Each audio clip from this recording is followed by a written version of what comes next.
517 families are recorded to have moved, which comes to 158,976 people were displaced because of this. Don't they deserve a voice, Honorable Chairman? They deserve a voice. This bill gives them that voice, and therefore my party, the BJD, and my leader, Shri Naveen Patnaik ji, we support it. Honorable Chairman, today they would be watching the television. कि चलो, आज तो आवाज मिल रही है. उस दिन रात के अंधेरे में जान बचा के भागना पड़ा था. अब विधानसभा में बैठेंगे, हमारा भविष्य निर्णय करेंगे. ये सोच, ये विश्वास उनके साथ रहेगा. People residing in the Union Territory of J&K. This is not part of the bill. This was done earlier, but I'd like to reflect on this. 24 seats have been reserved for such people who are today not within the jurisdiction of the Indian territory. They were a part of us. They will always stay a part of us. And one day we will have the POK. They'll be part of the Vidhan Sabha. They will be with us. I will sum up the bill. My time is running out. Tribal empowerment through this bill, excellent. Kashmiri migrants get voice, excellent. Women's empowerment, excellent. Displaced people from POK getting a voice, excellent. Now I'll come to the second bill, very quickly, 1 minute. Jammu and Kashmir Reservation Amendment Bill 2023. Honorable Chairman, the second bill changes the nomenclature of weak and underprivileged classes to other backward classes.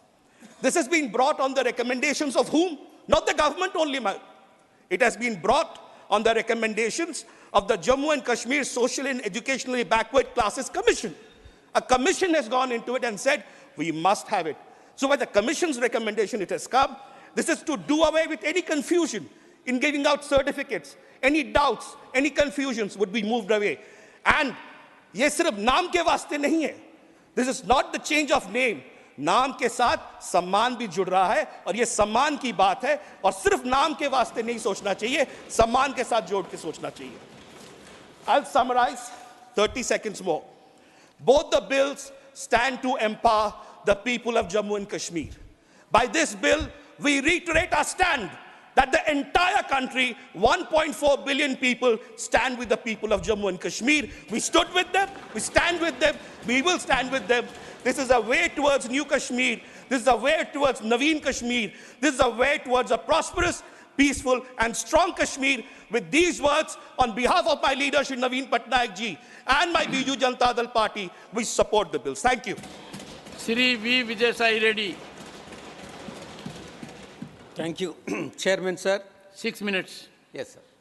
Sir, these two bills that have been presented by the Honorable Home Minister are supported by YSR Congress Party, by our party President Sri Jagan Mohan Reddy Garu, and we will support the bill and we are going to vote in favor of the bill. Sir, this is a right step towards undoing the wrongs done to the Kashmiri Pandits by the successive governments in the state and also by the successive central governments during the Congress regime, sir. Sir, it all started, I would like to say that it all started during the regime of the Persian king, that is Sultan Sikandar, during 1389 to 1413, when the mass exodus, first mass exodus of Kashmiri migrants took place, sir. It is the Persian kings, which the Congress party has supported subsequently, sir. Sir, 1 lakh migrants were drowned in the Dal Lake.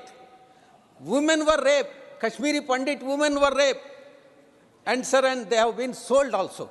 Sir, Hindus were given the choice of 3 choices. Either Hindus had to convert or flee Kashmir or perish. This is three options that have been given to Kashmiri Pandits, sir.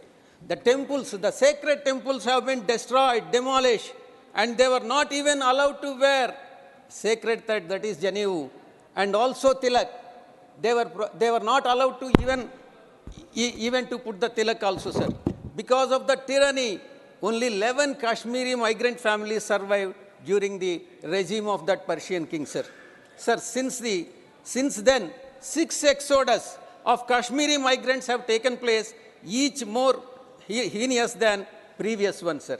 Their properties were taken over under the grab of land to tiller policy and through the use of unconstitutional, unfair and unequal laws, sir.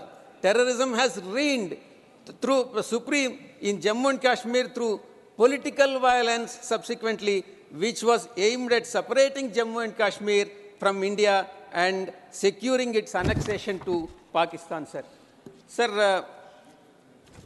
now I'll have to explain. I will not be discharging my responsibilities properly unless and until I highlight the issues that highlight the blunders that have been committed by the Congress government, sir. Sir, it is the delusions of Nehruvian pseudo-secularism that prevented Kashmir issue from getting resolved, sir. Sir, yes, we must now ponder the real hard questions that haunt us, the civilization of the state, sir. Sir, in 50 years rule, the Congress party has had many opportunities to undo the injustice done to the people of Jammu and Kashmir, but they failed to do so. Sir, first blunder, in July 1947, Maharaja Hari Singh proposed merger of Kashmir with India, but Nehru hesitated. And Nehru hesitated. Don't disturb me. You have committed a blunder. And this indecisiveness of Nehru, given elbow room to the riders of Pakistan to mobilize the land, launch the attack on Kashmir, sir. Even though Indian army occupied Srinagar and driving away the Pakistani army and from other parts of the Kashmir, but Nehru stopped it. Why? Why did Nehru stop it? Sir, I am asking the question to the Congress party. Why? Whom they wanted to uprise and protect? Sir, the second blunder what Nehru has committed, the second blunder was referring to Nehru has referred the Kashmir issue to UN, United Nations, which is a second blunder, sir. And the most dangerous decision what Nehru has taken is referring the matter to UN, sir. And the third blunder what Nehru has committed, adding 370. Asir Hussain, Honorable MP, is very keen to speak on this subject or have a point of view. I would urge the chair, even if some extra time needs to be given, sir, we may allow him to rebut whatever Vijay Sai is saying. We may give him some time to rebut whatever he says. Piyush ji, it is left to me. This is a good debate. I do want members to utilize their time. I have a mind to give opportunity to all. It is with the sense of the House that I may extend time also.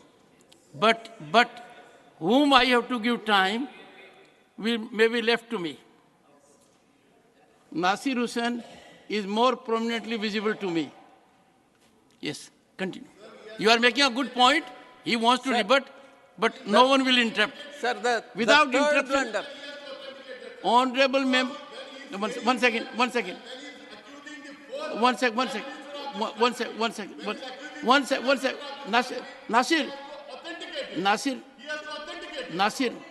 Nasir, take your time. No, 1 second. 1 second. 1 second. 1 second. 1 second, gentlemen. 1 second. 1 second. Vijay Sai Reddy ji, 1 second. Honorable members, when an assertion of fact was made and Dr. Jitendra Singh raised an issue, I said authenticate. Authentication is important. You have made important points, and you should be happy and delighted to authenticate them. So no issue on that. And I can do, one second. And I can order authentication on my own. I also get input from the honorable members. If some member takes an exception, we do it. Dr. Jitendra has done a good thing. When a member was giving facts after facts, he said, I don't believe in the facts. The facts have to be authenticated. So go ahead. Once he concludes, then I'll hear you. You will have to precisely indicate what authentication you want. Go ahead. third mistake, third blunder what Nehruji has committed is Article 370, adding Article 370 to the Constitution in October 1949, sir, which dashed all efforts to integrate Kashmir with India. Sir, the result, what is the result? What is the result? What is the result? The people of this country are paying price for the misrule and the blunders committed by the Congress party for more than 7 decades. Why? What Congress will say in this regard? If you have any answer, you can answer the questions. Sir, the next blunder, fourth blunder, the fourth blunder what the Congress party has committed, we had second war against Pakistan in 1965. And this had given a second opportunity for Congress party to take back the Kashmir. And when India has gone up to Lahore, Indian forces have gone up to Lahore, why Congress party did not take back the Kashmir? Let them answer the question. Sir, the next fifth blunder what Congress party has committed, let me highlight it, sir. After 1971 war with Bangladesh liberation, we had another opportunity which Congress party has missed out to negotiate and return of Kashmir. Pakistan was ready to sign Shimla agreement on the dotted lines, but they had not managed it properly. What did Congress party do? When we had Kashmir in our hands, Congress gave the Pakistan on the Congress gave Kashmir on the platter to Pakistan. Shame. I have to say shame, sir. Who is responsible for this? It is the Congress party, Indian National Congress Party, which is solely responsible for the pathetic state of affairs in Kashmir, sir.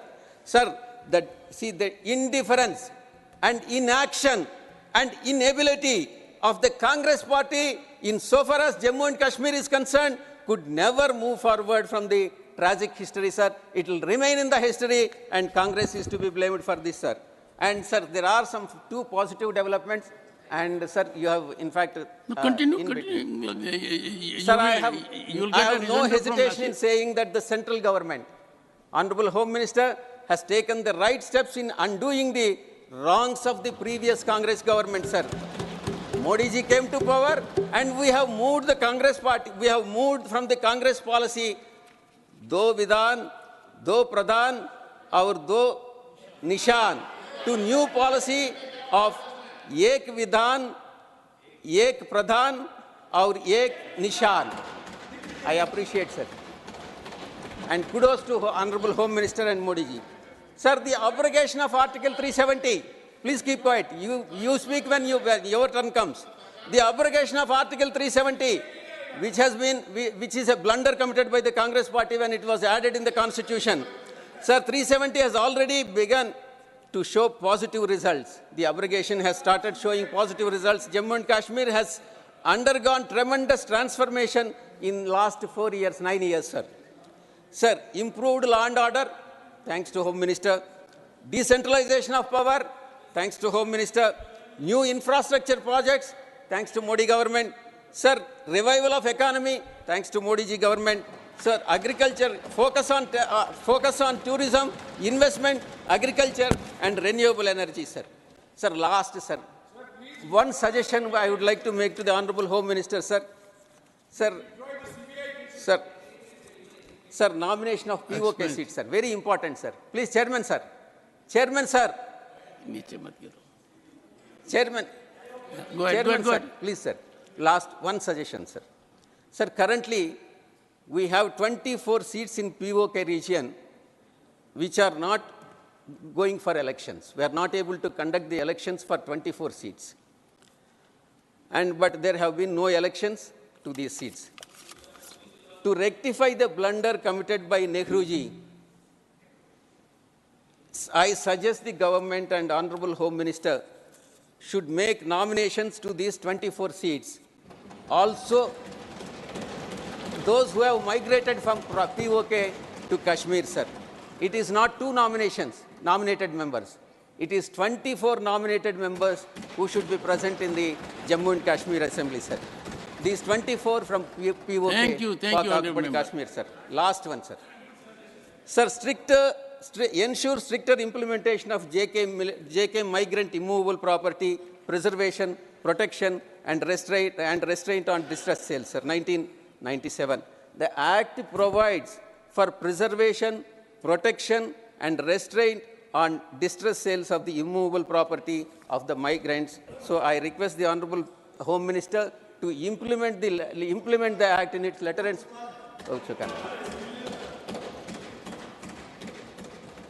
Sir, increasing the cash relief. Sir, right now, the cash relief that is given to the migrants is about 13,000 rupees, sir. I request the Honorable Home Minister to increase it to 20,000 rupees per month so that they can feed themselves, sir. Thank you very much, sir. We support this bill. Thank you, sir. Nasi, you had raised the issue. Sir. When the Honorable Member had indicated certain aspects. Yeah, thank you, Chairman, sir. You were aggrieved. Yeah, thank you, Chairman, sir. I think... One thing. So, you kindly confine to which part of his address you seek authentication. Please go ahead. Thank you, Chairman, sir. I think, Honorable Member, when you were speaking, you was trying to make an assertion that it was whatever happened in Kashmir was all because of Mr. Nehru. I think he has not read Nehru. He has not... No, please, let me. You are finished. You are finished. No. Sir, you are finished. 1 second. We'll give the Honorable Member good atmosphere to contribute. And I request all of you to do the same. Yeah. Go ahead. Sir, I think the Honorable Member has not read Nehru, he has not read Patel, he has not read the cabinet decision, he has not read what Mr. Patel had written to Nehru, he has not read why the decision was taken, he has not read why the army had to be stopped at a particular point. He has not, just one second, sir, let me finish. He has not read what Mr. Hari Singh wanted at that point of time and why it was an historical decision to stop at that point. I would like to assert here that it was only because of Nehru we are having Jammu and Kashmir in our country. Only because of Nehru. If Nehru was not there, if the cabinet had not taken the decision, Pakistan army would have captured the entire Jammu and Kashmir. So you don't want authentication? Pakistan army would have captured the entire Jammu and Kashmir. Okay. It was because of the decision of the Nehru's cabinet that the present Jammu and Kashmir is in India. So that they should understand. Okay. And for all the blunders, nothing will go on record. No, nothing will go on record now. Nothing will go on record, Nasi, now.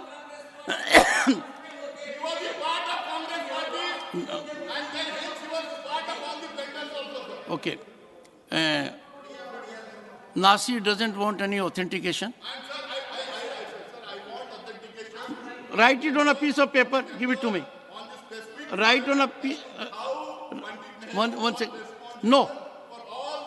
The Honorable Member, one second. The Honorable Member, in his wisdom, had serially indicated court within court blunders. So, you give me, you write on a piece of paper what you want to be authenticated. Okay. I can understand you are not proceeding it. Shri K.R. Suresh Reddy, 4 minutes.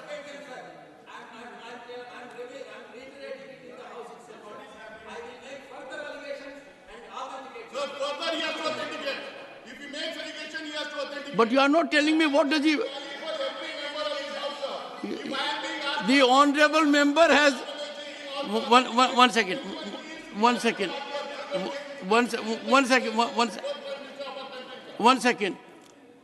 Pandit Nehru was our first Prime Minister. No doubt about it. The Honorable Member had unlisted serially, according to him, not according to me. I am not party to the debate. Several blunders that resulted in a messy situation in Jammu and Kashmir. You want what to be authenticated? Which blunder? Are you leaving some blunder or you want all the blunders to be authenticated? No. He is asserting, Digvijay Singh ji, he is maintaining his stand that there were blunders. Okay. Both sides. One second. if the honorable member or anyone wants that some authentication should take place with respect to the assertion, I quote within quote, blunders as indicated by him, the honorable member may, during course of the day, send a communication to me to that effect, precisely indicating what authentication is sought. Sri K.R. Suresh Reddy. Thank you, Chairman, sir. Thank you for giving me the opportunity to speak on both the amendment bills on Jammu Kashmir. Chairman, sir, there's a very good comparison between my region, that is Telangana state, and Kashmir. Both the regions have faced a lot of extremism, a lot of terrorism. We had faced drought, migration, and so on and so forth. So my heart continues to beat for Kashmir, because when Telangana was craved out, all what was promised, all what was missing has been delivered in the last 9.5 years. So today when we hand over the government to the Congress party, we feel satisfied that a region which was totally undeveloped, which was facing the worst migrations, has turned out to be the country's #1 state, and I wish them luck. And coming to Kashmir, sir, I do hope that the very idea of making the state into a UT, and when the UT is changed into a state, when the union government hands over to the local government, they have a similar situation to govern like how the government in Telangana has. So I would not like to dwell into the past of who did what, but going with our experience in Telangana, I would like to make a couple of suggestions to the Honorable Minister, which could be beneficial to the people of Kashmir, sir. The fundamentals required for any state to progress is education, sir. And in education, primary education is the best investment we can make in this regard, sir. So when I was looking at the figures of Kashmir, the primary school dropouts, when we compare it to the national average, which is at 1.9, Kashmir's average is at 4%. So the fundamentals are getting wrong. So this is an area where the Honorable Minister needs to look into it, come out with it. Midday scheme might be working in the country. In Telangana, we started even the breakfast scheme to attract the students, especially the young students. Similar things have to be worked out in Kashmir. You cannot allow a primary school-going student to sit in his house. That will culminate into various other factors which has led to the situation, sir.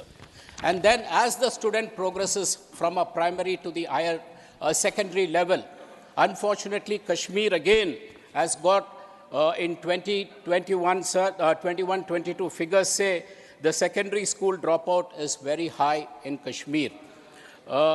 We have this PMSS program, the Prime Minister Special Scholarship Scheme, which is happening in Kashmir also, but you have limited that only to 5,000 students.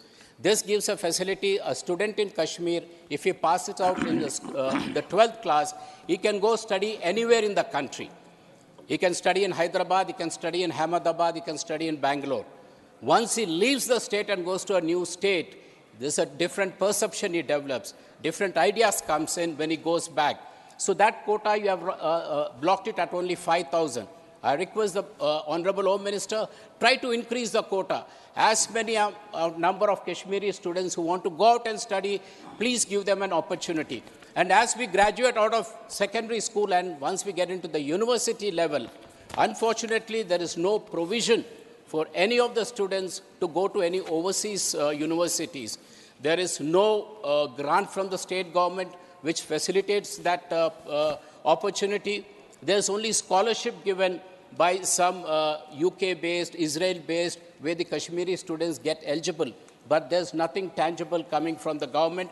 If that opportunity is given to the Kashmiri students, definitely we'll get to see them more in the Harvards and the MITs, where our Kashmiri students will tend to bring in a lot of laurels to us, sir. So, and on the other front, a lot has been spoken on the tourism part. Well, the gates have opened up for Kashmir. It's a fact. Just another 2 minutes with your kind, sir. Where a lot of tourists are going. But what is glaring there is the lack of infrastructure, the falling infrastructure. And the reason for that, fundamentally, the hotels, I'm not talking about the five-star hotels, the mid-level hotels where most of the tourists tend to stay, they are all on leased properties. The hotel is not able to refurbish them. They are not able to maintain them because since 1985, the leases of these properties have not been renewed by in Kashmir. A small effort has been done by Mufti Saab when he was the Chief Minister, but unfortunately he passed away and the matter is still pending. So I would really appreciate the government. Look at the Rajasthan model. That is really working. Look into it. And finally, sir, finally on the POK. On the POK, well, we are speaking about 24 seats being reserved, but the danger is, if you look back in 2007, POK made an appeal to the CPA, the Commonwealth Parliamentary Association, stating that they have become a region, they have an assembly, so they are entitled for membership in CPA. At that point of time, Government of India, through the Parliament, the then Speaker Somnath Chatterjee, we led a delegation and thwarted the efforts. So it's not the question of being happy by nominating 24 members here. What are the efforts the government is doing to ensure that POK becomes part of our country legitimately? So what are the directions through CPA, through CHOGM, through UN, the government is doing? With these words, sir, I thank you for the opportunity. Professor Manoj Kumar Jha. शुक्रिया sir, आपका बहुत बहुत धन्यवाद। माननीय सभापति महोदय, संसदीय कार्यकाल में कुछ ऐसे क्षण आते हैं जब ये नहीं कह सकता कि मैं इसका सपोर्ट कर रहा हूँ या मैं इसका विरोध कर रहा हूँ। कई सारी चीज़ें हैं इसमें जो वेलकम इनिशिएटिव हैं, मैं मानता हूँ। बस कुछ सुझाव दूंगा क्योंकि अक्सर मैं देखता हूँ कि हमारे बीच का संवाद, माननीय सभापति महोदय, विपक्ष का अलग से कोई प्रधानमंत्री नहीं होता या विपक्ष का अलग से कोई गृह मंत्री नहीं होता। विपक्ष को भी अपनी शिकायत, अपने मुद्दे अपने प्रधानमंत्री के समक्ष, अपनी आलोचना अपने गृह मंत्री के समक्ष रखनी होगी। सर, आज कश्मीर का कोई नहीं है इस सदन में। मैं था उस दिन जब नहीं सॉरी, आई टेक ये नॉमिनेटेड मेंबर है। माननीय सदस्य अपने एक सेकंड उन्होंने बड़ा ग्रॉस स्टेटमेंट किया है कि कश्मीर का इस सदन में कोई नहीं है। वो अपने बारे में कह सकते हैं, हमारे बारे में क्यों कह रहे? हम तो सदैव कश्मीर के हैं, हमेशा के। आपके बारे में वो सच हो सकता है, हमारे बारे में आप कैसे स्टेटमेंट कर सकते हो भाई? आप कह दो मैं कश्मीर का नहीं हूं, कश्मीर के लिए नहीं हूं, मगर मैं इस देश का कश्मीर से लेकर कन्याकुमारी और द्वारका से लेकर नॉर्थ ईस्ट तक हर व्यक्ति का कश्मीर है और हर कश्मीरी का देश है। क्या बात कर रहे हैं आप? माननीय सभापति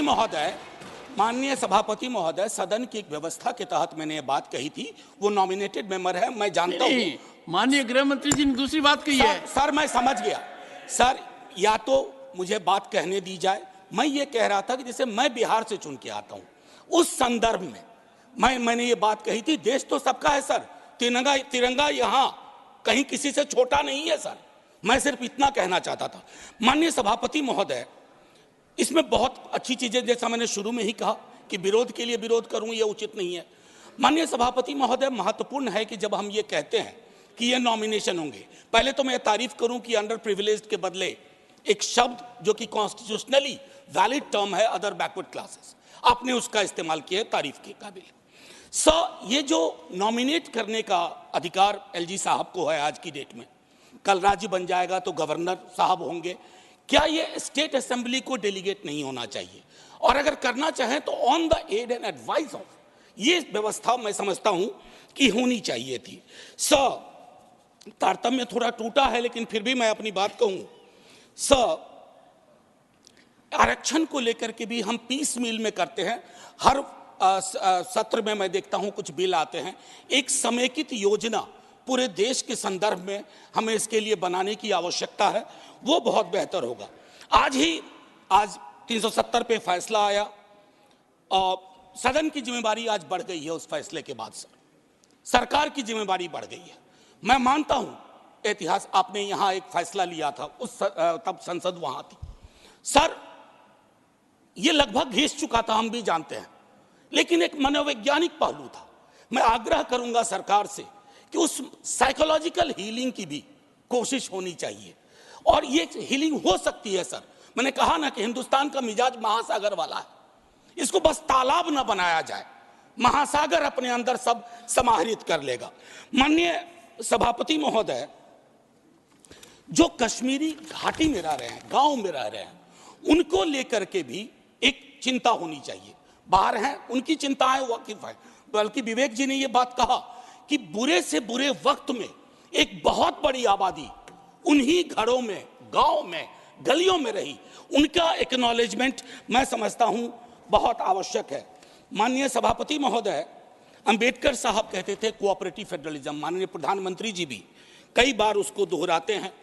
सर, कोऑपरेटिव फेडरलिज्म के नजरिए से देखेंगे ना तो हैंड होल्डिंग की जरूरत होती है। मैं जानता हूं कि दिल्ली की आइडिया ऑफ नॉर्मैलिटी और घाटी या जम्मू या लद्दाख की आइडिया ऑफ नॉर्मैलिटी में फर्क है सर। अभी पिछले दिनों हमारे कई बीजेपी के साथी कह रहे थे कि चुनाव परिणाम संतुष्टि का परिचायक है। फिर तो लद्दाख में भी एक चुनाव हुआ था सर। सर बस 1 मिनट लूंगा, चूंकि आपने पहले कहा था। सर एक आखिरी चीज कहूंगा कि पत्रकार, विद्यार्थी, शिक्षक सरकार की आलोचना करें, उसको देश की आलोचना ना माना जाए। ये फर्क मिटता सा जा रहा है, ये कश्मीर के संदर्भ में नहीं, बाहर भी। दूसरी चीज सर, दूसरे राज्यों में जो कश्मीर के छात्र रहते हैं उनको एक प्रोटेक्शन दीजिए। और आखिरी चीज कहूंगा सर, बड़ी पीड़ा के साथ, कि खामोशी शांति का पर्याय नहीं होती है। शांति के लिए न्याय चाहिए, वो उतना ही कश्मीर के लिए दुरुस्त है जितना मणिपुर के लिए। जय Hind sir. Shri A Rahim, 3 minutes. Sir, first they came for the communists. I did not speak out because I was not a communist. Then they came for the socialist, and I did not speak out because I was not a socialist. Then they came for the trade unionist, and I did not speak out because I was not a trade unionist. Then they came for the Jews, and I did not speak out because I was not a Jew. Sir, then they came for me, and there was no one left to speak out for me. Sir, these are the lines of Martin Niemöller, the writer who lived during the Black Age of Germany under the Adolf Hitler. Sir, if it is Kashmir today, it will be my state tomorrow. Sir, if I don't speak today, there will be no one to speak for me tomorrow, sir. Sir, I completely oppose the Jammu and Kashmir Reorganization Amendment Bill 2023.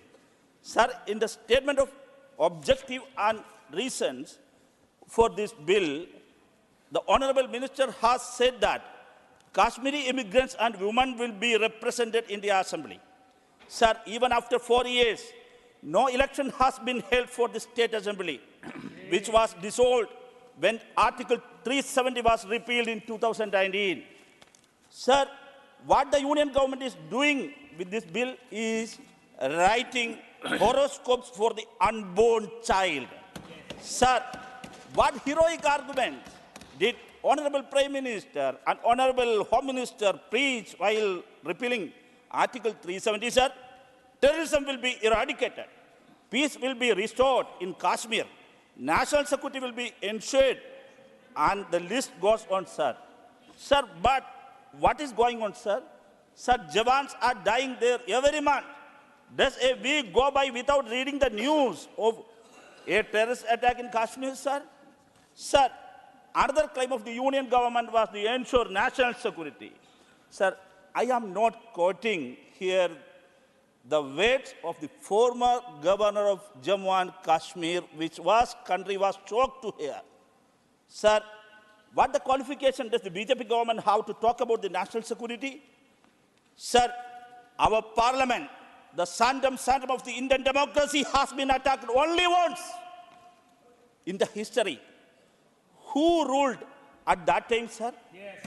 BJP was in power at that time. Sir, in January 2016, our air base in Pathankot attacked for the first time. Who was in power at that time, sir? None other than BJP. Sir, when the shocking terrorist attack in Uri took place in September 2016, who was the Prime Minister at that time, sir? None other than Sri Narendra Modi ji. Sir, the country is facing a serious security threat under the BJP rules, sir. Sir, according to this bill, the lieutenant government can nominate certain number of members to the assembly. Sir, which means a nominee will nominate members. Sir, please, sir. Sir, giving too much power to such nominee can have far-reaching consequences, sir. The fear that if another election is held, the people will not choose BJP. Sir, just a minute. Just wait a minute. Conclude 30 seconds. Yes, sir, 30 seconds. Conclude. Yes, sir. I will conclude. Sir, the people will not choose BJP as their representative if forcing the union government to nominate people with lieutenant government, sir. Sir, why the central government, why the union government is running away from the election? Even the Supreme Court in today's verdict has asked for immediate election. Sir, is the government ready to say before the House that thank you. On the basis of said verdict, Assembly election will be ensured Kashmir, sir. Sir. Anil Prasad Hegde. Sir, just a minute, sir. I've given you 1.5 minutes more. Sir, just a minute, sir. Just a minute. Round up. Sir. I do believe that no kind of peace establishment is possible without restoring the democratic rights of the people of Kashmir. Mr. The Hegde. upper house of the parliament has a nothing will go on record now. responsibility Mr. Hegde. Yes, Mr. Hegde. Mr. Hegde. Thank you, Chairman, for giving me the time. माननीय गृह मंत्री जी लोकसभा में बता रहे थे कि J&K reservation bill में कमजोर और वंचित वर्ग के स्थान पर अन्य पिछड़ा वर्ग किया जा रहा है। उनको मैं धन्यवाद देता हूं। उन्होंने कहा जिनके साथ अन्याय हुआ है उनको न्याय दिलाने का बिल बताए हैं। Sir, my party led by Mr. Nitish Kumar and Raju Ranjan Lalan Singh ji and founded by socialists like late George Fernandez is a democratic socialist party, sir, fighting for the removal of man-made inequalities against violation of human rights, whether in Kashmir or elsewhere in the world, championing the cause of social justice and democracy in Kashmir and all over the world, whether in extending solidarity with His Holiness the Dalai Lama, Aung San Suu Kyi of Myanmar, Abdullah Öcalan, leader of the Kurdish people, who is incarcerated in Turkish prison for the last 24 years. I humbly request our External Affairs Minister is here and Home Minister is here through you. I request the government to immediately intervene and with Mr. Erdogan and get Abdullah Öcalan released, sir. Sir, on this J&K bill, driving home the point about commitment to social justice, Honorable Home Minister had mentioned about Kaka Kalalkar Commission. Sir, conveniently forgetting that it was his party-led government which was supporting the then his party-led party. His party was supporting that VP Singh-led government from outside, and which was responsible for toppling that government, sir. On the issue of giving reservation to OBCs, VP Singh government was toppled by your party, sir. Bharat में social justice के लिए commitment के मतलब अमीर गरीब के बीच, जाति जाति के बीच, पुरुष महिलाओं के बीच गैर बराबरी मिटाना है, सर। 2001 में आदरणीय प्रधानमंत्री जी मुख्यमंत्री बने थे। नीतीश कुमार 2005 नवंबर में बने थे। मुख्यमंत्री बनने का सिर्फ 6 महीने के अंदर बिहार में स्थानीय निकायों में, पंचायत राज में उन्होंने महिलाओं को 50% आरक्षण देकर बिहार देश में पहले राज्य बना जहां महिलाओं को 50% आरक्षण मिला है। गुजरात में 8 साल बाद 2014 में महिलाओं को आरक्षण मिला है, सर। सर, यह दर्शाता है सामाजिक न्याय के बारे में किसको कितना कमिटमेंट है। अधिकांश घरेलू हिंसा शराब से होता है, सर। महिलाओं को राहत देने के लिए गांधी जी के अति प्रिय और अति कठिन मुद्दा को मेरे मुख्यमंत्री नीतीश कुमार ने 8 साल से लागू रखे हैं। कश्मीर में किस जाति का सामाजिक, आर्थिक और राजनीतिक स्थिति क्या है इसका पता नहीं है। अगर सरकार का मंशा अन्य पिछड़े वर्ग के लिए न्याय देने की बात है तो और डेमोक्रेसी के लिए कमिटमेंट है तो सरकार बिहार में नीतीश कुमार कनक मेदला रविंद्र कुमार, श्री कनक मेदला Ravindra Kumar, not present. Oh, Sir. You are really present, sir. Yes. Honorable Chairman, You are sir. present with presence of mind.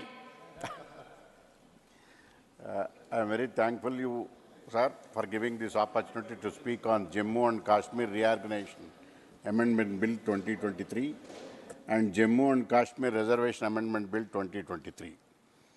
Sir, the bill seeks to reserve the seats for Kashmir migrants, people displaced from Pakistan-occupied Kashmir and scheduled tribes. Sir, the reservation of seats for Kashmir migrants who were displaced from their own homes in the 1990s will ensure that the voice of the community is heard loud and clear in the Jammu and Kashmir Assembly. The bill intends to increase the seats of the Jammu and Kashmir Assembly from 107 to 114. This also introduces a new section 15A and vests power with the Lieutenant Governor to nominate and not more than 2 members, one of whom will be a woman, from the community to Kashmiri migrant to the Jammu and Kashmir Assembly. Sir, as far as the first bill is concerned, Jammu and Kashmir Reservation Bill, it is absolutely a harmless bill. The socially and educationally backward classes definitely have to be substituted from weak and underprivileged classes. That should be passed. By virtue of the section 15B, the LG of the Union Territory of Jammu and Kashmir may nominate one member from displaced persons from Pakistan-occupied Jammu and Kashmir to the Jammu and Kashmir Legislative Assembly. Sir, you have to get ready for an election process, that the delimitation process had already been completed, that the elections will be conducted at the earliest and the populistic government would be put in place. Major steps have already been taken to bring the normalcies to hold the elections also. Today, the Honorable Supreme Court, as verdict and his verdict, the Honorable Chief Justice says that the Article 370 was a temporary provision. The Article 370 was meant for constitutional integration of Jammu and Kashmir within the Union and was not for disintegration, and the President can declare that Article 70 ceases to exist, that the Honorable CJI says. And the Honorable CJI further stated, interrogation of Jammu and Kashmir into India and application of the Constitution of India, is it an entity to Jammu and Kashmir, is also upheld by the Supreme Court. The Jammu and Kashmir state elections have to be done by September 2024. The Honorable Supreme Court has also directed the government to conduct these elections to the Jammu and Kashmir. The Honorable CJI further says, we hold exercise of presidential power to issue constitutional power to issue order, abrogating Article 370 of Constitution as valid. Your 3 minutes are over. Please continue. In view of the judgment of the Honorable Supreme Court, and also the amendments sought to be these 2 bills will restore the normalcy, I request the central government to take immediate steps to hold the elections in the Jammu and Kashmir. I wholeheartedly support this bill. I conclude it. Thank you, sir. Thank you. Honorable Member Shri Ghulam Ali. You have 6 minutes.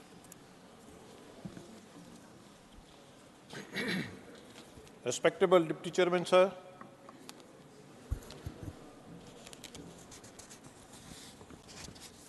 आज जो bill है ये 2002 reservation act, amendment act और जो इसका reorganisation act 2019, मैं इसकी support में खड़ा हुआ हूं और इसमें ये जो लोकसभा में पास हुआ है और इसका जो जम्मू कश्मीर में लाभ होगा वो 3 जंगों में जो लोग पाकिस्तान के पास जो ऑक्युपाइड हमारा नाजायज कब्जे में इलाका है उससे जो माइग्रेंट हुए हैं उनको लाभ होगा। और इलेक्शन की रिगिंग के बाद कश्मीर में जब टर्माइल आया तो उसमें से जो लोग कश्मीरी माइग्रेंट, जिसमें ज़्यादातर कश्मीरी पंडित जो उस वक़्त अपनी इज़्ज़त लेकर अपनी जायदाद, प्रॉपर्टी, इज़्ज़त, आबरू, नेटिविटी सब छोड़ के जम्मू में जहाँ देश के अन्य अन्य जगह में बसे, और इसके अलावा अदर सोशल कास्ट, क्योंकि जिसका बिल्कुल थोड़ा सा 2% के करीब उसको पहले रिजर्वेशन थी और उसको एक इज्जत दी गई, अदर बैकवर्ड क्लासेस जो कि पूरे देश में है। मैं आज की जो सुप्रीम कोर्ट की जजमेंट है कि जो बेसिक बुनियादी जो नसूर था 370, उसको उस पे सुप्रीम कोर्ट ने आज जो डबल मोहर लगाई है, इसके लिए मैं देश के वजीर आज़म और देश के वजीर दाखिला और लाखों वो लोग जिन्होंने इस जम्मू कश्मीर को या देश के अन्य हिस्से जो हैं, जो उस वक़्त देश के साथ नहीं जुड़ पाए, लाखों कार्यकर्ताओं ने अपनी जेलें देखी हैं, जानें दी हैं, मैं उनको भी मुबारकबाद दूंगा आज के दिन। मैं थोड़ा सा पीछे जाऊंगा। जब मुस्लिम कॉन्फ्रेंस से नेशनल कॉन्फ्रेंस बनी और कांग्रेस के द्वारा बनाई गई, और उनका कुछ मकसद था कि ऐसा स्ट्रक्चर बनाया जाए जम्मू कश्मीर में कि जिसमें पावर जो है चेयरमैन सर के कुछ फैमिलीज के पास रहे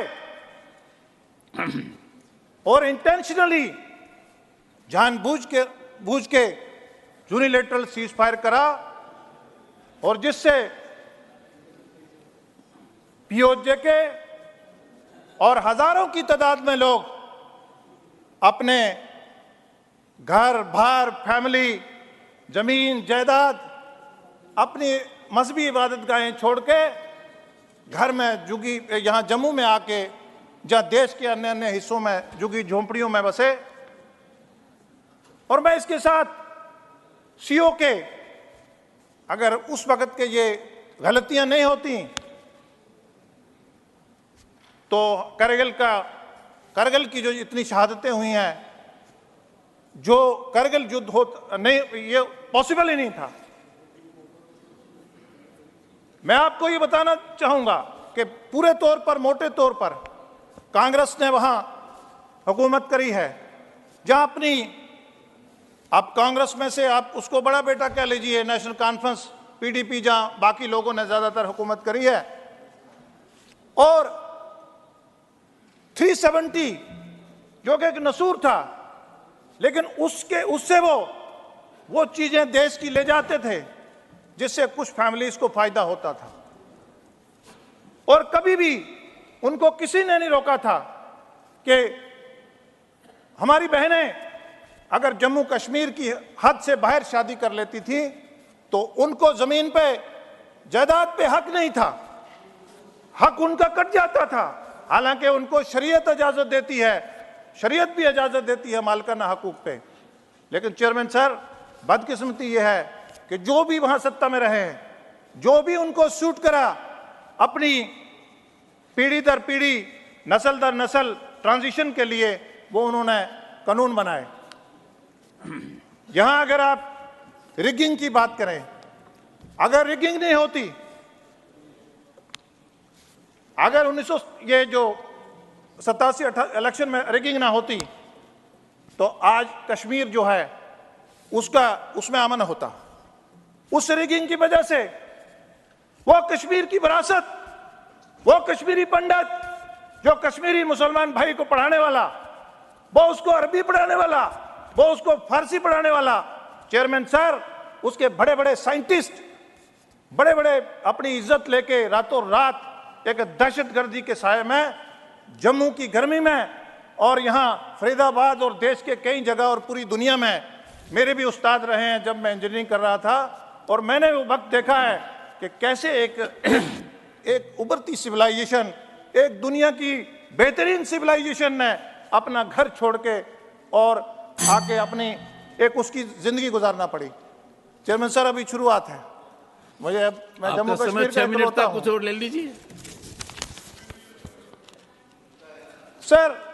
लैंड रिफॉर्म्स की बात यहाँ कर रहे थे सर, वहाँ राजपूत फैमिलीज लैंड रिफॉर्म्स के लिए मतलब उनको मालिकाना हक से उनकी सरकारी ज़मीनें हो गई। दो ही कम्युनिटीज जहाँ वहाँ ज़्यादातर राजपूत और गुजर, लेकिन वो पिछले 70 साल से उनको मालूम नहीं, उन्होंने पूरी दुनिया में ढंडोरा फेरा कि लैंड रिफॉर्म्स हो गए। सर, मैं आपको एक और बात बताना नहीं चाहूँगा तो नाइंसाफ़ी होगी। वो कह रहे थे हमारे भाई ऑपोजिशन के मेंबर तनखा जी कि बहुत अच्छा है, मुझे अच्छा लगा, मेरे कश्मीर के भाई है, और जब जज्बात से बोल रहे थे तो होम मिनिस्टर साहब ने भी उनका स्वागत करा। लेकिन कभी आपने ये सोचा कि किस प्राइम मिनिस्टर ने ये कहा कि स्काई इज द लिमिट?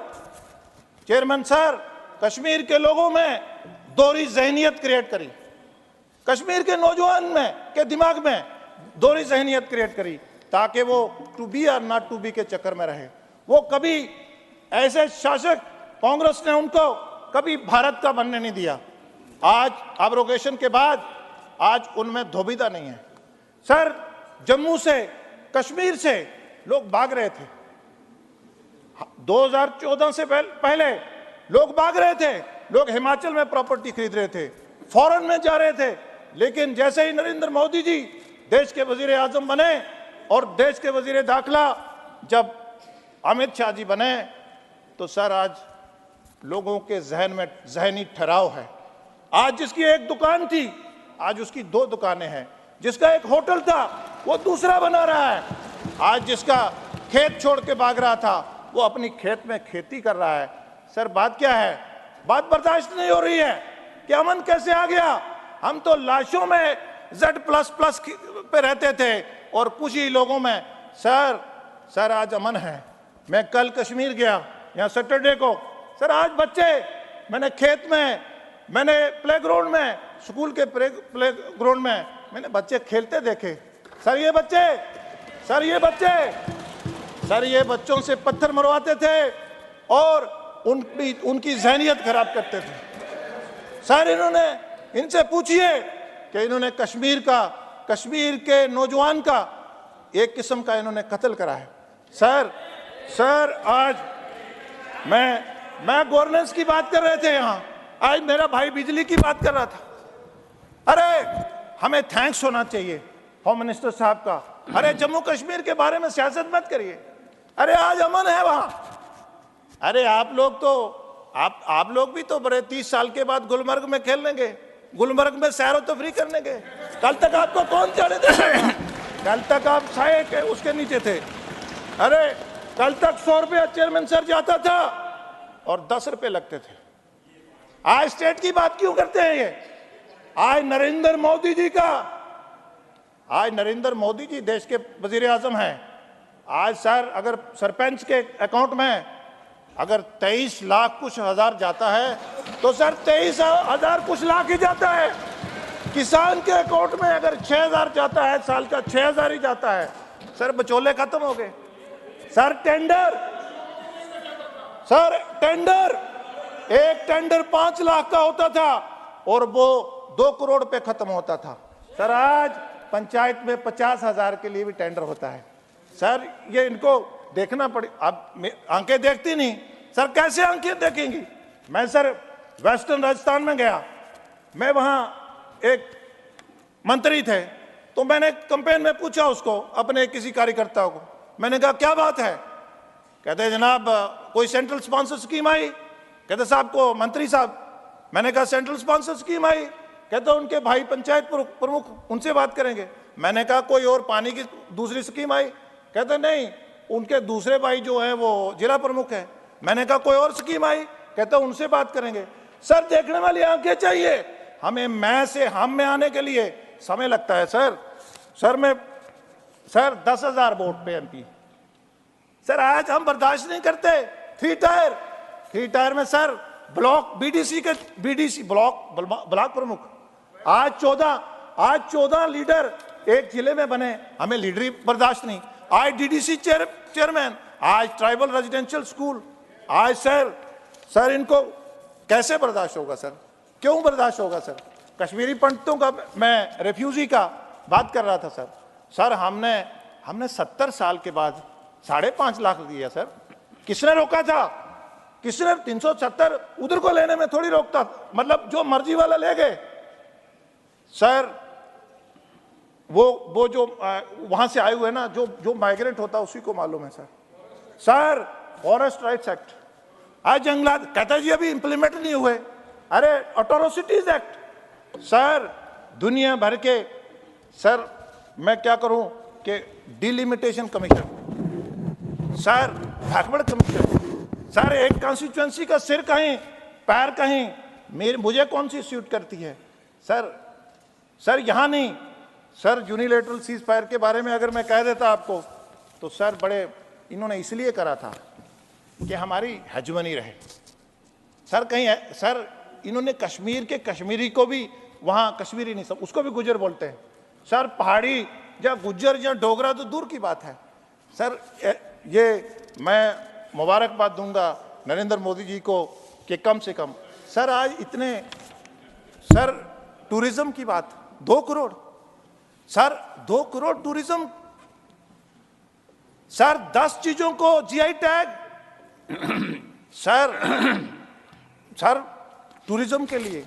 मैं आपको कहूंगा कि बुजुर्ग जो ओल्ड कपल्स हैं, कश्मीर को बेस्ट डेस्टिनेशन इस वक्त अपनी एनिवर्सरी मनाने जा रहे हैं सर। फॉरेन टूरिस्ट सर, आज फॉरेन से इन्वेस्टमेंट करने जम्मू कश्मीर लोग आते हैं सर। ये चाहते हैं कि खून खराबा हो, हम 5,000 10,000 वोट लेके एमएलए एमपी बनेंगे।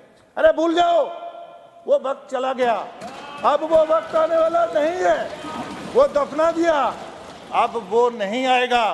अब वो जब हम कमिटमेंट करते थे ना, यहां से लंदन में बैठ के बार्गेनिंग करते थे, मैं चीफ मिनिस्टर बनाओगे तब आऊंगा, अब वो वक्त चला गया।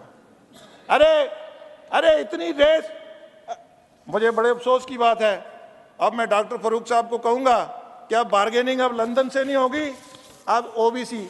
अरे ओबीसी से आपने, अरे झाड़ू, अरे लकड़ी वाले से, अरे लोहार वाले से, अरे ओबीसी कम्युनिटी, अरे 70 सालों में आपने पूरे देश में 27%, आपने उनको 2% दिया। आपने सर्वे तक करना गवारा नहीं समझा। ये देश के, मैं होम मिनिस्टर साहब को मुबारकबाद दूंगा कि इन्होंने सर्वे करवाया और आज इज्जत से बिल ला रहे हैं सर। अपनी पीड़ा वही बयान कर सकता है। आज नरेंद्र मोदी जी ही पीड़ा ओबीसी की फील कर सकते हैं, क्योंकि वो ओबीसी से है और ओबीसी की feel, one cannot feel beyond his judgement sir. ये कहते हैं मुसलमान वहाँ खतरे में है सर। एक वाहिद जम्मू कश्मीर ऐसी इलाका है देश में, इकोनॉमिक वीकर सेक्शन पे उनको वो मिलता है आयुष कार्ड पे facility sir. Jammu Kashmir Muslim majority इलाका है, वहाँ सबको, छोटे को, बड़े को, किसान को, गरीब को, अमीर को सर 5 लाख का फ्री इलाज है सर। इनको देखते नहीं, आंखें नहीं है सर। इकोनॉमिक वीकर सेक्शन, अपर जाति के लोग जो गरीब थे उनको भी भारतीय जनता पार्टी नरेंद्र मोदी जी के रहनुमाई में भी इकोनॉमिक वीकर सेक्शन मिला है सर। इनको नहीं सर, बहुत सारी चीजें, minority act, SC ST atrocity act sir, इनको जुवेनाइल एक्ट, दुनिया भर की सर। आज कश्मीर में मैं वुमेन एम्पावरमेंट पे कल अनंतनाग में एक प्रोग्राम करा, शिक्षित भारत में मैंने एक प्रोग्राम सर लोग सुनने आते हैं सर, लोग देखने आते हैं। आज कश्मीर में पहले 2 फसल होती थी, आज 3 हो रही हैं सर। बम्बों के उसमें टेरर में सर वो इतने बम्बारमेंट होती थी कि आप सोच नहीं सकते। आज टेररिज्म की बात करते हैं सर, 1000 बार पाकिस्तान से जब इन्फिल्ट्रेशन होती है 1000 बार सोचता है कि मैं जाऊं कि नहीं, और 99% वो भाग जाते हैं। आज हमारी जो फोर्सेस है बॉर्डर पे इतनी मजबूत है। सर आज टेररिज्म जो है बौखलाहट में, आज हमारा भाई कोई टेररिज्म की बात कर रहा था कि अभी खत्म नहीं हुई है। अरे आपने टेररिज्म को देखा नहीं। एक जो पॉलिटिकल पार्टी सत्ता में थी कश्मीर में, आप जानते हैं, मैं क्यों नाम लूं कि कौन सत्ता में थे, वो डेड बॉडीज पे, वो लाशों पे हुकूमत करते थे। आज लाशों में कोई हुकूमत नहीं कर रहा। आज कश्मीर के लोग खुद चुनेंगे और खुद अपने लोगों को चुनेंगे, और वक्त आने वाला है। मैं जानता हूं, मैं उनकी प्रॉब्लम को मैं समझता हूं। अब वो पैसा डाइवर्ट नहीं होगा सर। अब वो पैसा डाइवर्ट, अब टेक्निकल एयरपोर्ट में मेरे गेस्ट नहीं आएंगे सर। आज देश का प्रधानमंत्री नरेंद्र मोदी जी हैं, आज देश के वजीर दाखिला अमित शाह जी हैं। आज अब पैसा डाइवर्ट, आज जिसको भेजेंगे उसी को जाएगा। आज कश्मीरी पंडित भाइयों को हमने, आज वो सोचते हैं कि अगर हम अपनी जायदाद छोड़ के भाग गए थे, आज ऐसा कानून भी आ गया है कि आज उनको जायदाद वापस मिलेगी। सर जायदाद वापस मिलने का किसने मना करा? पिछले 35 साल से वो दरबदर थे सर, किसने मना करा उनको? सर आज टेररिज्म के इकोसिस्टम को खत्म करा है। सर टेररिज्म का इकोसिस्टम क्या होता था सर? हम ऊपरी तौर पे टेररिज्म को, आज उनका जो फंडिंग थी, उनका जो नेटवर्क था, उनका जो ओवरग्राउंड वो था सर, NIA SIA ने आज थोड़ा सा, सर जरा जो मुखालफत करते हैं, अरे जरा सिविलियन डेथ, अरे कंपेयर करो ना, पढ़ो ना, किसने मना करा? सिविलियन डेथ का कंपैरिजन करो, नील है। स्टोन पेल्टिंग नील है। आज कैलेंडर नील है। आज सिविलियन किलिंग नील है। अरे थोड़ा थैंक्स तो कर देना चाहिए था। अरे कश्मीर के लोग, आप भी सब लोग मेरे ख्याल से घूम के आए होंगे, डायरेक्ट बताते नहीं है, वो एक अलग बात है। हमें थैंक्स करना चाहिए जम्मू कश्मीर के मामले में कि वहाँ अमन पीस से बढ़ते हुए हम एक इलेक्शन और सब चीज़ें होंगी। 3 टायर के इलेक्शन को भी आप इलेक्शन समझिए। शुक्रिया, जय हिंद।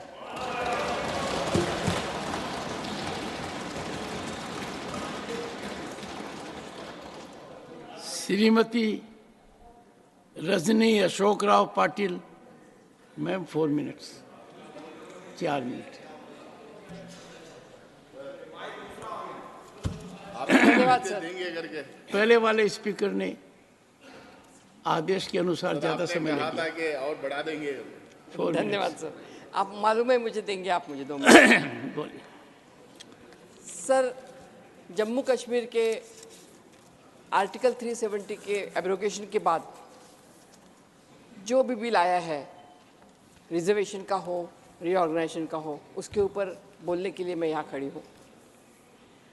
5 अगस्त 2019 का दिन मुझे याद है, जब हमारे सामने बैठे हुए अमित शाह जी होम मिनिस्टर, उन्होंने इसी सभागृह पटेल, पुरानी बिल्डिंग थी, पटेल पे बोला था, आश्वासन दिया था कि जैसे ही जम्मू और कश्मीर की स्थिति सामान्य हो जाएगी, वहाँ पे हम चुनाव भी लेंगे और उनको स्टेटहुड भी देंगे। वो मैं उनको याद दिलाना चाहती हूँ। अभी 4 साल हो गए। एक तो स्थिति सामान्य नहीं है, ये कबूल करो, क्योंकि हर रोज कुछ ना कुछ घटनाएं घटती जा रही है। हर रोज टारगेटेड किलिंग हो रहा है, आतंकवाद थमा नहीं जा रहा है, और फिर आप चुनाव भी नहीं ले रहे हैं, ना चुनाव ले रहे हैं, ना हमारा स्टेटहुड वापस दिए हैं। जो जम्मू कश्मीर, ये हिंदुस्तान का ताज कहा जाता था, वो जम्मू कश्मीर को अपनी ही रियासत मांगने के लिए आपके सामने आज गुड़गों पे आना पड़ता है। वो सबसे बड़ी दुर्भाग्य की बात है। सर, जो दावे किए थे उन्होंने, हमारे भारतीय जनता पार्टी ने, आज वो खोखले हो गए हैं। मैं सुप्रीम कोर्ट का अभिनंदन करना चाहती हूँ आपके माध्यम से कि उन्होंने 2 जो विषय हम मांग रहे थे बार बार, और जिसकी चर्चा, क्योंकि मैं हर 15 दिन में जम्मू कश्मीर जाती हूँ, तो वो बोलते थे हमें कुछ मत दे दो, हमें रियासत वापस दे दो, और हमें हमारे चुनाव करवा दो। ये दो चीज़ें वो चाहते थे और वो दोनों भी चीज़ें देने के लिए सुप्रीम कोर्ट ने बहुत ही तीखी प्रतिक्रिया जाहिर कर दी है। उसके लिए मैं आपके द्वारा सम्माननीय सुप्रीम कोर्ट का अभिनंदन करना चाहती हूँ। उन्होंने हाईकोर्ट में, सुप्रीम कोर्ट में उन्होंने दिया था कि हम 31 दिसंबर 2023 के पहले हम चुनाव लेंगे। आज फिर सुप्रीम कोर्ट ने उनको आदेश दिया है कि जब तक 30 सितंबर 2024 तक ये चुनाव होना ज़रूरी है। और मुझे लगता है कि ये जो अपनी ही पीठ थपथपा रहे हैं उसके ऊपर बहुत बड़ी उनके मुंह पे चपराक है। ये सबसे बड़ी महत्वपूर्ण बात यह है कि जो बात यहाँ पे बार बार कही गई, कश्मीरी पंडित हो, PAJK के लोग हो, ST SC पहाड़ी बकरवाल गुज्जर, ये सभी लोग जब जम्मू कश्मीर का एक अभिन्न अंग बनते हैं, उनको जब आप बोलते हैं कि आइडिया ऑफ इंडिया कहाँ गई जब आप इन लोगों को साथ में नहीं लेंगे। कश्मीरी पंडित 33 साल से 33 ईयर्स से विस्थापित होकर अपने ही देश में रह रहे हैं। सर, आपको मुझे ये बताना बहुत दुख की बात होती है कि उनके बहुत बड़ी लोगों से हम मिले, लेकिन जब अपने ही देश में विस्थापित होकर कहीं रहना पड़े तो ये सबसे दुख की बात होती है और वो कश्मीरी पंडितों को करनी पड़ी। जब तक उनको पूरी सहूलियत से घाटी नहीं ले जाते तब तक आइडिया ऑफ इंडिया का दावा अपना खोखला रह जाएगा। जो भी उन्होंने दिया है 2 जगह कश्मीरी पंडितों के लिए, उसमें से एक महिला है, एक पुरुष है और एक हमारे SC ST बकरवाल के लिए, it's too little too good. लेकिन मैं एक बात यहाँ पे पटल पे रखना चाहूँगी कि भारत जोड़ो यात्रा में जब हमारे नेता राहुल गांधी जी जम्मू कश्मीर आए थे तो राहुल जी ने हर कश्मीरी पंडित का दुख महसूस करने की कोशिश की। जगती में जहाँ पे रिहेबिलिटेशन कैंप है उनके, वहाँ पे वो गए, उनको मिले वो, और सब लोगों से बात करके उनको गले लगा के उनका दुख दर्द समझने की कोशिश की। 370 की बात जब निकलती है तो इस देश के प्रथम प्रधानमंत्री जो स्वयं, मैं बताना चाहूँगी कि स्वयं एक कश्मीरी पंडित थे, पंडित जवाहरलाल नेहरू कश्मीरी पंडित साहब। और सर, 1 मिनट सर, लेकिन उनको भी कटघरे में खड़ा करने के लिए कसर नहीं अमित शाह जी ने। मुझे बहुत दुख होता है जिस तरह से उनके ऊपर चर्चा की जाती है, जिस तरह से उनके ऊपर कुत्सित नजर से बोला जाता है, ये हमारे लिए अच्छी बात नहीं है। आने वाला ज़माना कभी माफ़ नहीं करेगा आपको, क्योंकि जब कश्मीर का हिंदुस्तान में शामिल होना या नहीं तय नहीं हुआ था, तब फारूक अब्दुल्ला के कहने से हमारे पंडित नेहरू जी, हमारे वल्लभ भाई पटेल, इन्होंने फैसला लिया था, लेकिन महाराजा हरि सिंह ने उसके ऊपर साइन नहीं किया। जो हमारा ऑर्डर होता है उसके ऊपर साइन नहीं किया।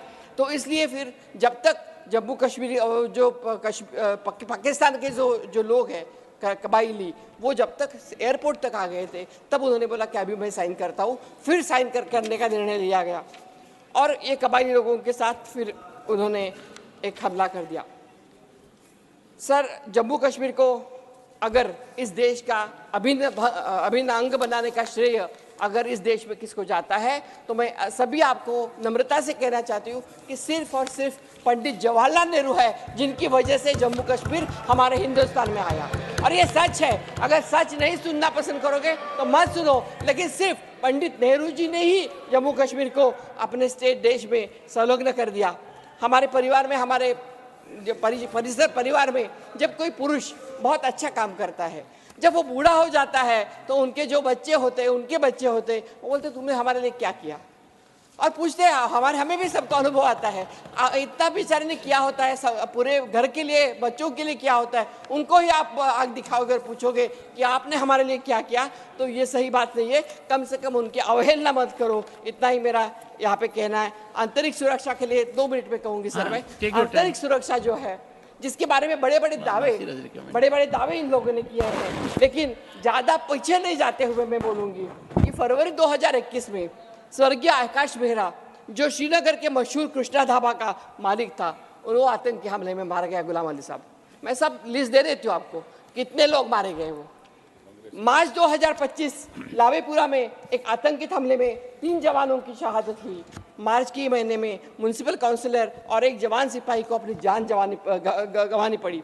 और ये सब बातें सरकार के खोखले दावों को खुला कर देती है।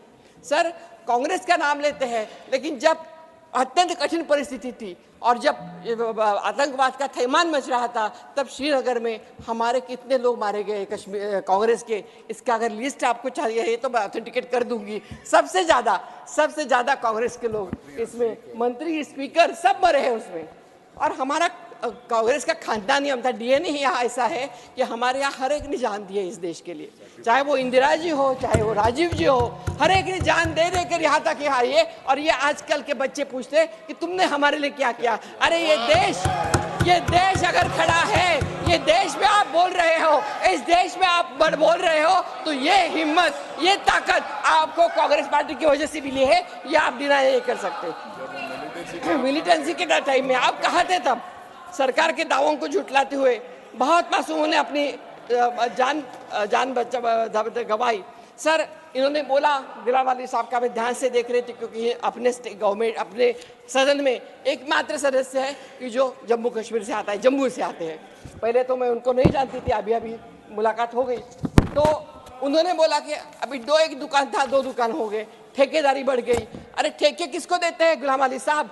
गुजरात के लोग लाके उनको ठेके देते हैं। आप कहाँ यहाँ के लोगों को, जम्मू कश्मीर के लोग नहीं देते हैं आप, सिर्फ गुजरात के लोगों को ठेके दिए जाते हैं, उनके पैसे भर जाते हैं। क्या करते हैं आपका हिम्मत कैसे? आप हॉर्टिकल्चर है, सरकारी सेक्टर है, जो इंडस्ट्री मानी जाती है, सभी जगह पे यही हालत है। आज के दिन में हमारे 10,000 लोग हमारे घर में बैठे हुए हैं जो twice the time. Yes, sir. और मैं बताना चाहूंगी सर कि जो अभी बात किया, किसने इंदिरा जी के लिए भी बोला, हमारे विजय साई रेड्डी ने। इंदिरा जी उन्होंने जो थी, जिन्होंने पहले कश्मीर के लिए रास्ते तैयार करने का काम किया। All reasons were covered by medical colleges, UPA. Amit Shah ji बोल रहे थे कि श्रीनगर, इसमें जम्मू कश्मीर में IIT IIM नाम लेते हैं। IIT IIM की शुरुआत किसने की? कांग्रेस पार्टी ने की, हमने किया है वहाँ पे IIT IIM। 4 लेनिंग जम्मू से लेके श्रीनगर तक हमने किया है। 33% रिजर्वेशन हमने किया है। रिहेबिलिटेशन पैकेज मनमोहन सिंह जी ने दिया है और उसमें हर कश्मीरी पंडित वहाँ अभी भी रहता है। और उनको इन्होंने 5 लाख रुपए देने का शब्द दिया था, वो भी नहीं दिए। और अभी पिक्चर निकालते हैं कश्मीर फाइल्स। कहाँ की कश्मीर फाइल? पहले अपनी फाइल खोल के देखिए, ये बताओ। और मैं ये भी बताना चाहूंगी कि बाला साहब ठाकरे, इन्होंने महाराष्ट्र में कश्मीरी पंडितों के लिए पहली बार रिजर्वेशन दिया था, ये भी हमें नहीं भूलना चाहिए। Maharashtra was the only state कि जहाँ पे रिजर्वेशन मिला वो बाला साहब ठाकरे ने दिया था। जरा फर्स्ट टनल कांग्रेस ने किया है। और ये सब करते हुए भी मैंने जैसे बोला कि परिवार के बच्चे जैसे बोलते हैं कि आपने हमारे लिए क्या किया। जब जो दुख और दर्द होता है वही दर्द हमें होता है। ये जो लोग ऐसे कमेंट करते हैं, अनाप शनाप करते हैं, बहुत बुरा लगता है। मैं एक ही अंत में कहूंगी कि जम्मू कश्मीर में जो नॉमिनेशन है 3 सीट्स का आप कर रहे हो, उसमें लिमिट मत करो सर, उसको लिमिट मत करो। क्योंकि जो पाकिस्तान में जो माइग्रेटेड लोग हैं उनको मुहाजिर बोलते हैं और हमें यहाँ मुहाजिर नहीं बनाने हैं। हमारे लोग हैं वो, उनको मुहाजिर क्यों बनाए हम? तो उनको मत बनाइए। उनको अगर आप चाहते हैं तो गुज्जर हो, हमारे SC ST हो, उनको मुहाजिर मत बनाए। सिक्किम में आपको मालूम है सर, सिक्किम में सांघा 32 किया है। वैसे अगर कर सकते हैं तो सिक्किम में 32 जैसे किया है सांघा, वैसे भी हम कर सकते हैं। और मैं यहाँ पे यही बात करना चाहूँगी कि जब हम बात करते हैं तो इस तरह से कोई ना बोले कि जिससे हमारे लोगों को कहीं ना कहीं कम दिखाने का, नीचा दिखाने का काम हम करें। ये पार्लियामेंट है, बहुत उच्च सदन है, सर्वोच्च सदन है। यहाँ पे एक दूसरे का सम्मान हमने करना चाहिए। जिस तरह से पहले कुछ भी नहीं हुआ, अभी हिंदुस्तान का जन्म हुआ ऐसे बोला जाता है, ये जरा थोड़ा सा मुझे बुरा लगता है। हम धन्यवाद देते हैं। I have given her as against 4 minutes, 11 minutes. धन्यवाद सर। सर आप जानते हैं जम्मू कश्मीर में हर 15 मैंने आपको समय क्यों दिया जी? थैंक यू सर, धन्यवाद। जब जम्मू एंड कश्मीर में जी आप श्रीनगर में थी जी, हंस रही थी, आनंदित थी, मैंने आपको फोन किया था जी। अब वो भी एक तस्वीर थी जिसका आपने जिक्र नहीं किया। नहीं, मुझे बोलने नहीं दे रहे और आपने मुझे संकट में डाल दिया। मुझे समझ में नहीं आ रहा DNA ऑथेंटिकेशन की बात करूं कि नहीं करूं। आपने तो कह दिया No, sir, you are always there with us. Dr. M. Thambidurai. Mr. Chairman, sir, today, 3 minutes. Honorable Home Minister Sri Amit Shah ji brought two bills for consideration and passing. One is Jammu and Kashmir Reservation Amendment Bill 2023. Second bill, Jammu and Kashmir Reorganization Amendment Bill 2023. Sir, our ADMK party is always for social justice.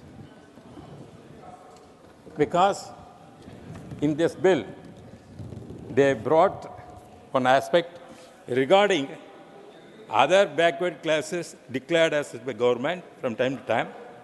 The provision of the said category of social and educational backward classes. So socially backward classes is the, no, you as a lawyer, you know that is the accepted thing. Educationally backward, it may change. It is not a permanent thing. Anybody can, but socially, our caste system is one of the part system what we are facing in India. That is why, especially our ADMK party is for social justice. Our former Chief Minister, MGR, made reservation 69% for the backward classes and scheduled caste.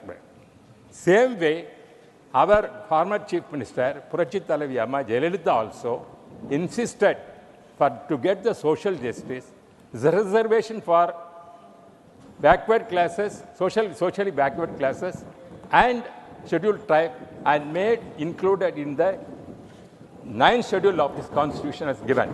That is why she has called social justice is a social, that is for social warrior. That is our objective. Therefore, in that way, if they are included in that sense, if they are added, now the present government has recognized socially backward. Therefore, socially backward, we are appreciating that word which has included socially backward, which is our ADMK's party's objective. And also, the second bill, when they increased the reorganization, they said reservation for the scheduled caste and scheduled tribe. That also they mentioned. That is also our Dravidian party's objective is to see that so socially oppressed classes like scheduled caste, scheduled tribe, backward classes, socially backward classes. These are things which I have to achieve. For that, in that respect, I am appreciating that. At the same time, I am requesting the present government, because there is social order is there in Jammu and Kashmir, they have to conduct the early election for that. Democracy must be restored in that area. That is our system. I am hoping that the government will come forward and conduct election. Biplab Kumar Deb. Sir, 6 minutes.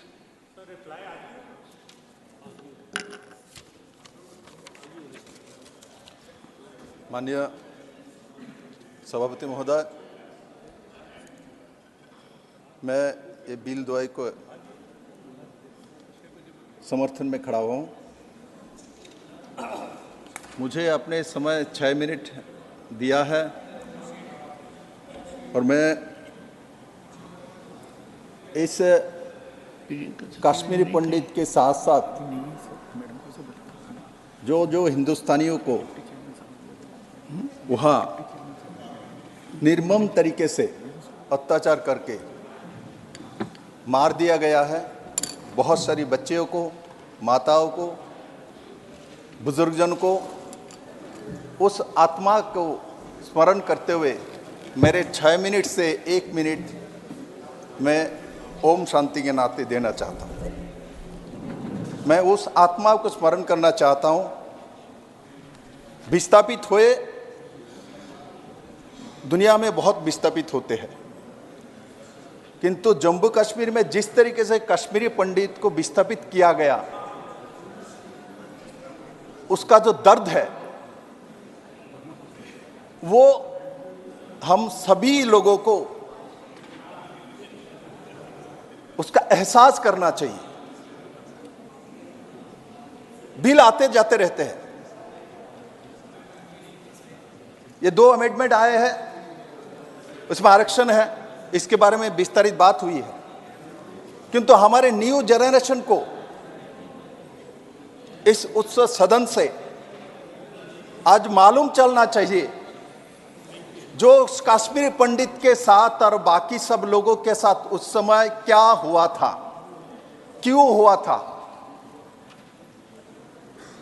उस एहसास को आज पूरे देश को समझना चाहिए। और आज ऐतिहासिक दिन है जो 5 और 6 अगस्त 2019 में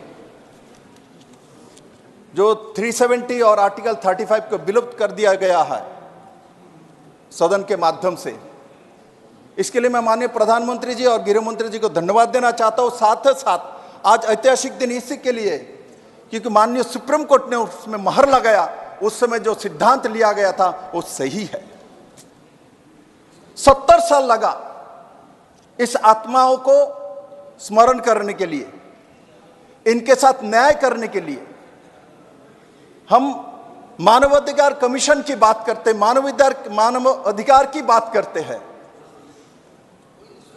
आज उन आत्माओं को शांति मिल रहा है माननीय प्रधानमंत्री जी के नेतृत्व में जब सरकार आए तब जाकर उस आत्माओं को शांति मिला, इनका अधिकार आज मिल रहा है। माननीय उपसभापति महोदय, हम नॉर्थ ईस्ट से आते हैं। वो छोटे रहते हुए जम्मू कश्मीर के 370 आर्टिकल 35 और कश्मीरी पंडित के ऊपर अत्याचार जो मैंने अपने परिवार लोगों से सुना है, बाद में पढ़ाई लिखाई की, स्वाभाविक तौर पे वो आना है, किंतु जिस तरीके से कश्मीरी पंडितों को अत्याचार किया गया था और विस्थापित किया गया था, और आज कितने दिन बाद 1947 में देश स्वाधीन हुई है, और जब भी पाकिस्तान के साथ वार हुआ,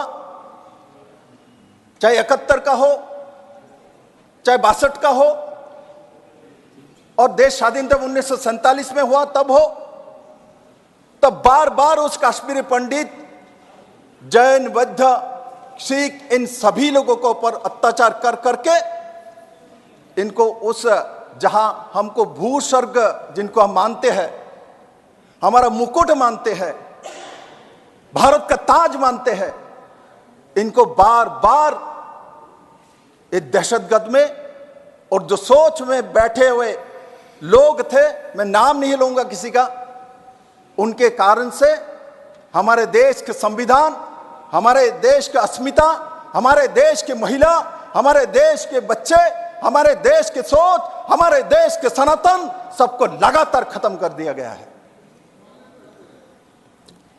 आज यहां से बोलते हैं बहुत सारी चीज, किसने किया किसने नहीं किया वो बात नहीं है, बात वह है उनके साथ न्याय माननीय प्रधानमंत्री नरेंद्र भाई मोदी और अमित भाई शाह जी ने किया, वो सच है, वो सच्चाई है। माननीय उपसभापति महोदय, मैंने आपको बोला था 1 मिनट में वो शहीदों के लिए दूंगा, तो मेरे पास 1 मिनट था, मैं यही बात अपने रुकूंगा। आपको धन्यवाद। धन्यवाद। माननीय डॉक्टर फौजिया खान जी, 3 मिनट। The reply of the Home Minister in the Lok Sabha expresses an inclination to restore normalcy in the region, to provide justice to the displaced and deprived, and to deal effectively with the menace of militancy. Some militancy is that cancer that has constantly been eating away into the beauty, the splendor, the magnificence, the peace and happiness of our paradise on earth. Sir, history has given the world 2 formulae to deal with such situations. Number 1, take up arms. And number 2, to extend an arm. One formula was given by Hitler and the other was given by Mahatma Gandhi. So now we have to decide which of them is the more effective tool. Mahatma Gandhi's formula recommends winning the faith of people, to help, to assist, to nurture through love. To win the faith of people, you need to walk into their hearts. You need to understand their feelings, their sentiments, pains, problems, aspirations. For this, you have to listen to the voice of people. Sir Martin Luther King has said very well, darkness cannot drive out darkness. Only light can do that. Hate cannot drive out hate. Only love can do that. So today, internet is vital for listening to the voice of people. Internet shutdowns shut down the voice of people. For normalcy to return, the government must acknowledge the importance of an open internet. When we talk about empathy and feeling the pain that people endure, what pain can be greater than a severe winter without electricity, especially in the rural heartland?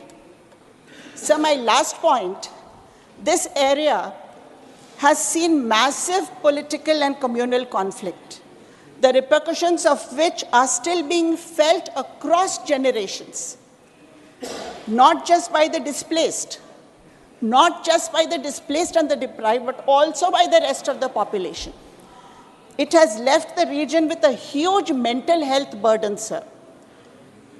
The National Mental Health Survey conducted in 2015-16 showed probable depression 41%, probable anxiety 26%, probable PTSD 19%. Sir, Telemanas has been initiated in Kashmir, a provision of telepsychiatry services. Launched on 4th November 22, the center has so far received 4,000 calls. People with mental illness from every district are seeking professional help. So please give me just 1 minute. Conclude, please. Thus, it becomes extremely crucial to hear the plight of people and work according to their grievances. When we create hope and opportunity in the lives of others, we allow love, decency, and promise to triumph over cowardice and hate. Sir, this bill is about acknowledging the beating hearts of Jammu and Kashmir. Let us bridge the gap between promises and reality, as their dreams deserve to be nurtured, not neglected. So when we talk about GDP, let us talk about gross domestic happiness in the valley. I will end my speech with a couplet. गृह मंत्री जी ने कहा था कि वहाँ वो हर 3 महीने में जाते हैं सर और सिचुएशन को असेसमेंट करते हैं, और उन्होंने कहा था कि वो वहाँ हर चीज़ उनको सुखी समाधानी नजर आती है। तो सर मैं इतना ही कहूँगी कि कहीं ऐसा ना हो जाए कि उनके देखे से आ जाती है जो मुंह पे रौनक, वो समझती है कि बीमार का हाल अच्छा है, तो कहीं बीमार का हाल वो अच्छा ना समझते हो। धन्यवाद। इतना कहती हूँ और जगह लेती हूँ। धन्यवाद। श्रीमती सुमित्रा बाल्मीक जी, माननीय श्रीमती सुमित्रा बाल्मीक, 3 मिनट।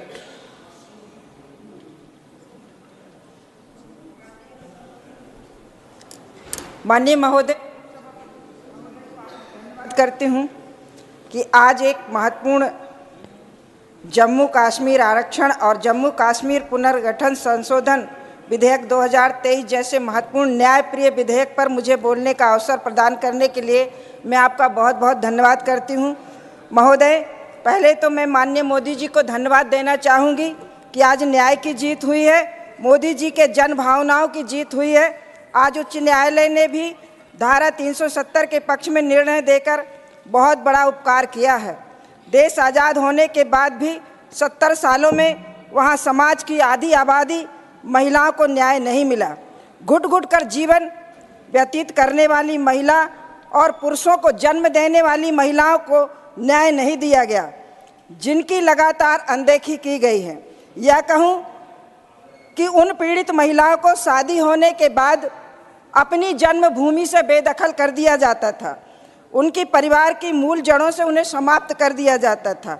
मैं याद दिलाना चाहूँगी कि 1950 में जम्मू कश्मीर में घोर संकट आया, तब पंजाब से 201 विशेष समुदाय के महिलाओं, बच्चों और पुरुषों सहित परिवार सहित लाए गए। संकट खत्म होने के बाद उन 200 महिलाओं, बच्चों, पुरुषों सहित लोगों को ना तो वहाँ नौकरी मिली, ना तो वहाँ नागरिकता मिली और ना ही रहने को छत मिला। उन बच्चों को और उन महिलाओं को नारकीय जीवन जीना पड़ा। महोदय, ऐसे संकट काल में सबसे ज़्यादा यदि पीड़ा किसी ने भोगी है तो वहाँ की महिलाओं ने भोगी है।